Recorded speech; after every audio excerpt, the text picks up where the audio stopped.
بسم اللہ الرحمن الرحیم. السلام علیکم ناظرین, very warm welcome to BBC 11 headline news.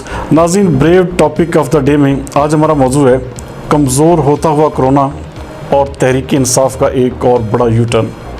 ناظرین, آج ہم اس پروگرام میں بات کریں گے کہ پاکستان تحریک انصاف کی حکومت نے آج سے یعنی 10 اگست سے مکمل طور پہ تھیٹر, سینماز اور دوسری تمام چیزیں جو انہوں نے لاک ڈاؤن میں بند کر دی تھی اس کو بغیر کسی SOPs کے, بغیر کسی حفاظتی میز کے آج کھولنے کا باقاعدہ اعلان کر دیا ہے.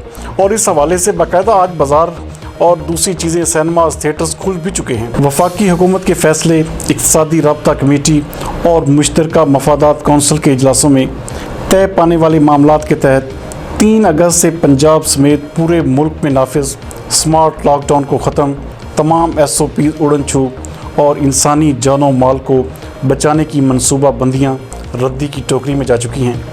فیصل آباد کے 8 بازاروں کو آہنی جنگلے لگا کر عام لوگوں, خریداروں اور کاروباری افراد کے داخلے روکنے کا سلسلہ بھی ٹھپ ہو کر رہ گیا ہے. 26 فروری کو پاکستان میں لا علاج مرض اور پراسرار وائرس کا پہلا کیس رپورٹ ہوا تھا تو وزیراعظم عمران خان نے مارچ میں نہ صرف کارخانے, فیکٹریاں, ملیں, اسکول, کالج اور پبلک مقامات تک بند کر دیے تھے بلکہ عدالتیں, سرکاری ہسپتال بھی عام آدمی کے لیے بند اور سخت اور سمارٹ لاک ڈاؤن کے تجربات شروع کر دیے گئے. 9 اگست کو پاکستان میں کرونا سے 18 ہلاکتیں ریکارڈ جبکہ زیر علاج مریضوں کی تعداد 18,000 بتائی گئی. مارچ 2020 سے اب تک 6,069 پاکستانی کرونا کے باعث ہلاک ہو چکے ہیں. ناظرین, آپ کو بتاتے چلیں کہ یہ وہ تعداد ہے جو ریکارڈ کی گئی ہے. جو ان ریکارڈڈ ہیں یا اس کے علاوہ جو اموات ہوئی ہیں وہ اس کے علاوہ ہیں, لیکن معیشت جو ہے مزید بے حال ہو چکی ہے. وزیراعظم عمران خان نے 26 جون کو ٹی وی پر آ کر بتایا تھا کہ احتیاط نہ کی گئی تو کرونا بڑی تباہی پھیلائے گا بلکہ بہت زیادہ تباہی کا باعث بنے گا. انہوں نے پیشین گوئی بھی کی تھی کہ جولائی اور اگست میں کرونا پاکستان میں عروج پر ہوگا, اس لیے تعلیمی ادارے, عدالتیں, تجارتی و کاروباری مراکز کھولنے کا رسک نہیں لیا جا سکتا.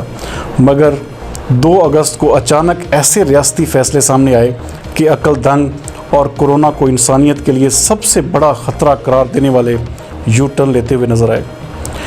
گزشتہ 5 سے 6 روز کے دوران بازاروں, صنعتی, تجارتی, کاروباری مراکز, حتیٰ کہ ہسپتالوں, بینکوں, سرکاری دفاتر میں بھی آنے جانے والے افراد کے لیے ماسک پہننے کی پابندی نظر آئی. نہ ہی ڈاکٹرز اور پیرامیڈیکل سٹاف مخصوص لباسوں میں ہمیں نظر آئے, جو کہ بڑا ہی المیہ اور حیران کن بات ہے.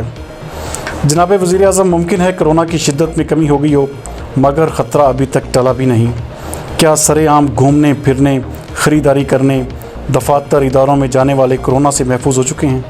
نہیں وزیر اعظم صاحب, خدا کے لیے لاک ڈاؤن جیسی صورتحال نہ صحیح مگر سماجی فاصلے, ماسک اور ٹیمپریچر چیکنگ تو جاری رکھیے. اگر خدا نہ خواستہ کرونا نے پھر عروج پکڑ لیا تو ہلاکتوں اور تباہی کا ذمہ دار کون ہوگا؟ خدا نہ کرے پابندیوں کے خاتمے کے باعث اگر پاکستان میں پھر ہلاکتیں بڑھیں تو متاثرین کا ہاتھ کس کے گریبان پر ہوگا؟ ناظرین, فیصلہ آپ خود کیجیے.